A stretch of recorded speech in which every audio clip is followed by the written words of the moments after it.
Assalamualaikum warahmatullahi wabarakatuh. Salam sejahtera bagi kita semua. Selamat pagi anak-anak.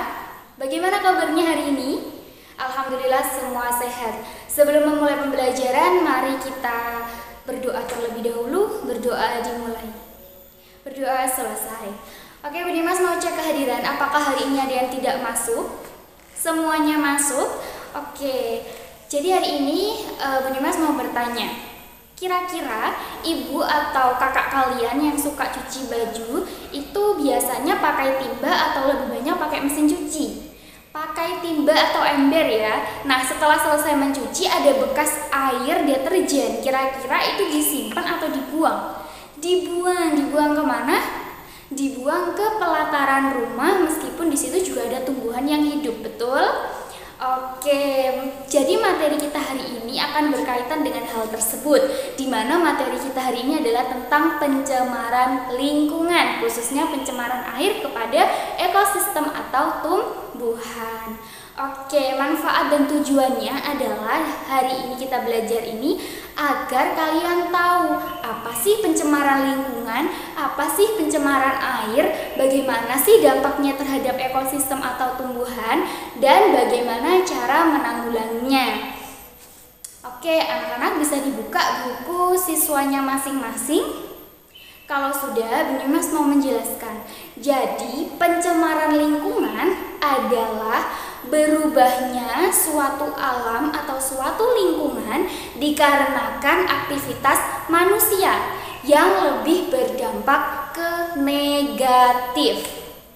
Nah, itu pencemaran lingkungan. Kalau pencemaran air sama, dia juga pencemarannya sama seperti pencemaran lingkungan, hanya saja dia mencemarkan air. Gitu ya, paham?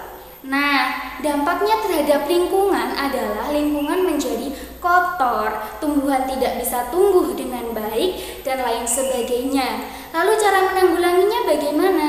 Cara menanggulanginya salah satu diantaranya yaitu dengan tidak membuang bekas deterjen sembarangan. Selanjutnya kita akan membahas tentang salah satu contoh pencemaran air.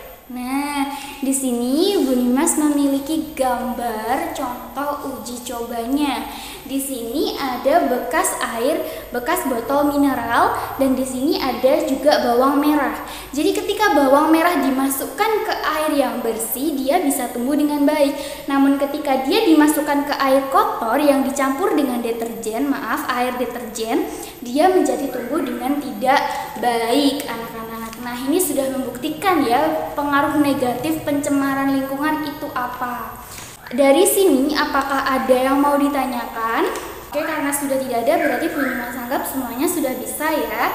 Kalau sudah bisa, sekarang kalian bisa membentuk kelompok masing-masing 5 anak untuk berdiskusi membuat definisi pencemaran lingkungan menggunakan bahasa kalian sendiri. Oke, kalau sudah silahkan dari masing-masing kelompok untuk maju ke depan menjelaskan hasil dari diskusinya. Silahkan. Oke, sudah semua ya. Bagus, beri tepuk tangan. Nah, untuk selanjutnya silahkan kalian menulis di buku catatan masing-masing contoh pencemaran lingkungan yang sering terjadi di sekitar kalian, terutama pencemaran air. Silahkan. Oke, kalau sudah selesai bisa dikumpulkan ke depan.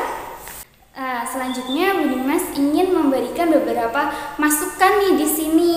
Ada yang nulis tentang pupuk. Nah, pupuk ini bisa mencemarkan tanah ya anak-anak, bukan air. Karena pupuk digunakan untuk tumbuhan. Tumbuhan hidupnya di tanah, khususnya seperti di sawah, di ladang dan lain sebagainya. Oke, kalau sudah selesai, di sini Bu Dimas ada beberapa soal, silahkan dikerjakan. Selesai mengerjakan, bisa dikumpulkan. Ini Bu Dimas sudah selesai memeriksa pekerjaannya kalian, bisa diambil sendiri-sendiri di sini ya. Sekarang Bu Dimas ingin kalian membuat kesimpulan nih. Kira-kira hari ini kita sudah belajar apa saja? David mau menjelaskan, silahkan. Ya, itu tadi kesimpulannya. Jadi kita belajar tentang pencemaran lingkungan. Pencemaran lingkungan tadi adalah perubahan lingkungan secara negatif yang dilakukan oleh manusia. Nah, dampak negatifnya yaitu contohnya kalau ke tumbuhan apa tadi? tumbuhan yang harusnya tumbuh subur menjadi tidak tumbuh. Oke, selanjutnya silahkan kalian bertanya, kira-kira ada nggak yang belum dipahami dari materi hari ini? Jika sudah, maka Bu Dimas ingin memberikan pekerjaan rumah yang ada di buku kalian masing-masing di halaman selanjutnya. Selesai sudah pembelajaran kita hari ini. Bu Dimas mohon maaf bila ada kesalahan kata. Jika ada yang kurang nanti bisa segera mencari Bu Dimas untuk menanyakan ya kalau ada materi yang kurang dipahami. Sebelum mengakhiri kita berdoa dulu. Berdoa mulai. Berdoa selesai. Wassalamualaikum warahmatullahi wabarakatuh.